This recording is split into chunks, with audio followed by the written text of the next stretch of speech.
Hello friends, welcome back to my channel art factory PT. Friends, fabric painting हम सब करते रहते हैं, सीखते रहते हैं, समझते रहते हैं, लेकिन क्या आप जानते हैं फैब्रिक पेंटिंग क्या है? कहाँ से फैब्रिक की शुरुआत हुई, कहाँ से फैब्रिक पेंटिंग की शुरुआत हुई, किस तरह से ये जो काम है ना ये आज इतना फेमस हुआ? क्या आपने इस बारे में कभी भी सोचने की कोशिश की है? किस तरह से कलर्स बने, किस तरह से उनको फैब्रिक पर इम्प्लीमेंट किया गया, किस तरह से लोगों ने इस बारे में सोचना शुरू किया? क्या आप जानते हैं इस बारे में? नहीं ना दोस्तों, हो गए ना सोचने पर मजबूर? तो चलिए ज़्यादा मत सोचिए, आज इसी से संबंधित, इसी से रिलेटेड जानकारी लेकर हाजिर हूँ मैं आप सबकी की अपनी दोस्त प्रीति ढिंडोरिया।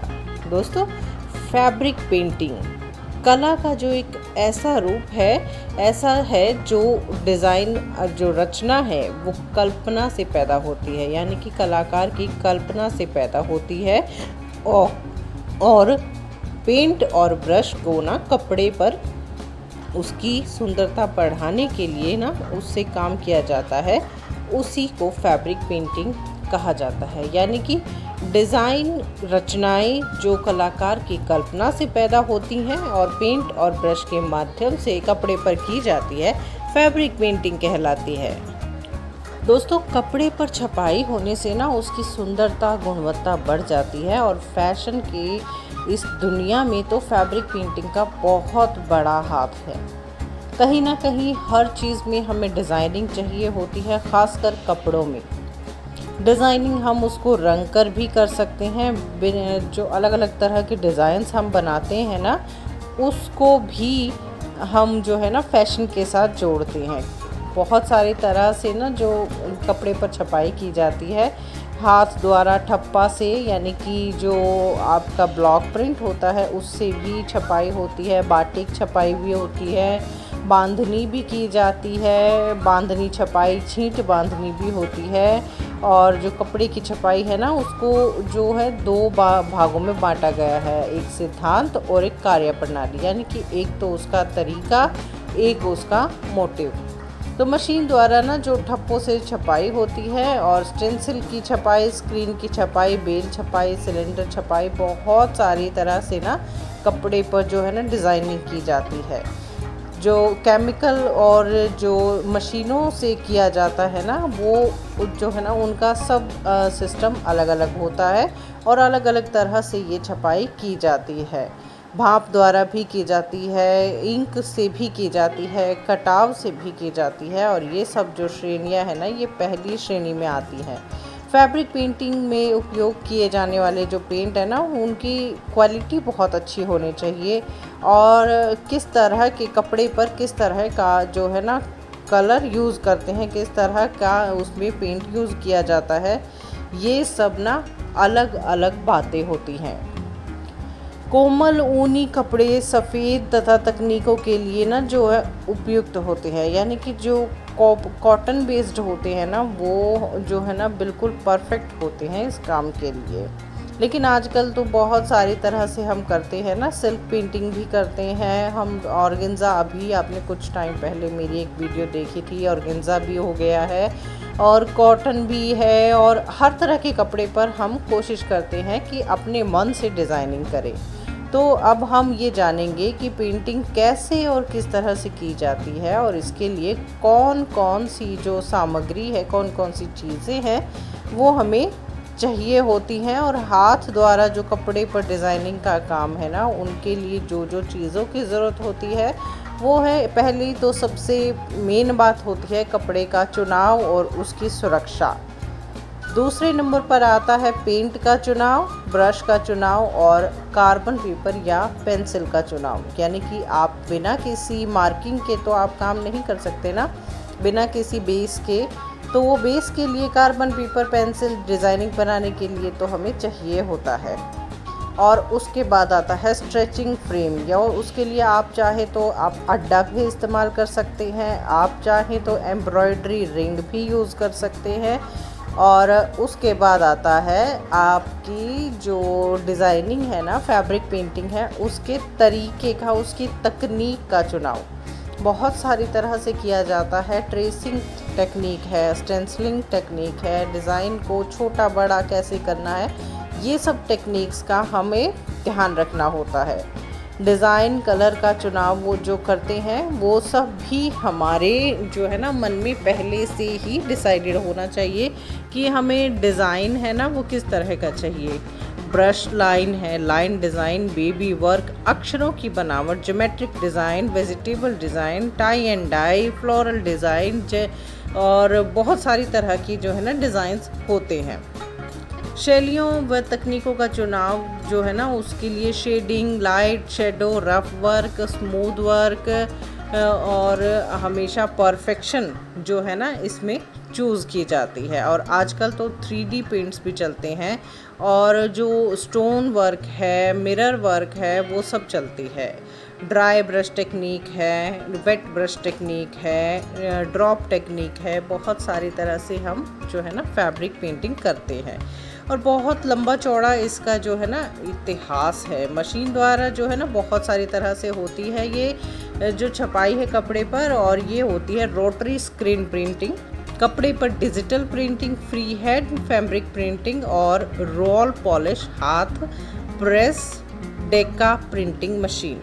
इससे हमें ये पता चलता है कि फैब्रिक पेंटिंग के द्वारा फैशन और भी निखरता है और किसी भी तरह के कपड़े पर ना प्रिंट होता है, और जो कपड़ा है वो देखने पहनने में हमें बहुत ज़्यादा ना अट्रैक्ट करता है। फैब्रिक पेंटिंग एक ऐसी टेक्निक है, एक ऐसी प्रक्रिया है जिसमें तरह तरह की पेंटिंग्स और बनावट को ना, वस्त्रों को, कपड़ों को देखने के लिए बहुत खूबसूरत बनाती है। और फैशन के क्षेत्र में हमें कपड़ों में ना कई तरह की बनावट और प्रिंट देखने को भी मिलते हैं। ये सब जो है ना हमारे फैशन को बढ़ाती है। जैसे जैसे एक सिंपल से कपड़े पर हम पेंटिंग करते हैं, उस जो कपड़े की है ना गुणवत्ता और उसका जो निखार है, उसका रंग रूप है, बनावट है, सब कुछ बदल जाता है। उस पेंटिंग की गई फैब्रिक को उच्च श्रेणी में रखते हैं जो फैशन उद्योग में ना टॉप मोस्ट होता है। सबसे पहले तो स्पष्ट तरह से देखा जाए तो फैब्रिक पेंटिंग वह है जो कपड़े को बहुत सुंदर बनाता है, आकर्षक बनाता है। फैब्रिक पेंटिंग वह है जो पूर्ण रूप से एक कपड़े को नया रूप देता है और लोगों को लुभाता है और अट्रैक्ट करता है। किसी भी सिंपल से कपड़े को ना पेंटिंग कर दी जाए तो उस फैब्रिक की जो है ना डिमांड बढ़ जाती है दोस्तों, और वो लोगों द्वारा ज़्यादा पसंद किया जाता है। और आप भी जानते हैं मार्केट में जब भी परचेज़ करने जाते हैं तो हैंड पेंटेड को ना सबसे आप पहले रखते हैं। फैब्रिक पेंटिंग फैशन उद्योग में बहुत ज़्यादा ना घुसा हुआ है, उसी से फैब्रिक जो इंडस्ट्री है ना वो चलती है। दोस्तों अब थोड़ा सा ना हम फैब्रिक पेंटिंग की हिस्ट्री के बारे में जानते हैं। हमारे प्राचीन ग्रंथों में लिखा है चित्रलेखा, चित्रांगदा, रंगशाला आदि, ये जो शब्द है ना ये फैब्रिक पेंटिंग के लिए यूज़ किए जाते थे। और अलंकृता की दृष्टि से रंगों का प्रयोग ना भारत में सबसे पुराना है, यानी कि भारत में कलर्स का ना सबसे पहले यूज़ शुरू हुआ था। और जो वस्त्रों की बुनाई करते समय रंगीन सूत को ना छोटे छोटे अलग अलग तरह से ना डिज़ाइन करके पिक्चर्स बनाई जाती थी और उसके बाद उसको छपाई करके और भी ज़्यादा संवारा जाता है। प्लिनी के अनुसार रंगाई छपाई का जन्म भारत से होकर मिस्र आदि के देशों में ईसा पूर्व प्रसारित हो चुका था। दोस्तों फैब्रिक पेंटिंग एक शिल्प कौशल है जो हज़ारों सालों पहले एशिया में शुरू हुआ और व्यापार मार्गों के माध्यम से एशिया, यूरोप और अफ्रीका के बहुत सारे अलग अलग हिस्सों में फैल गया। कलामकारी सबसे प्राचीन भारतीय कला है और चीन और जापान में भी यहाँ पैटर्निंग के अन्य रूपों का ना विकसित किया गया और इस तकनीक का एशिया में गहरा इतिहास है। अब वैश्विक स्तर पर मान्यता प्राप्त है और कपड़े की प्रिंटिंग का उद्योग ना दिनों दिन शौक और व्यवसाय के रूप में बढ़ रहा है।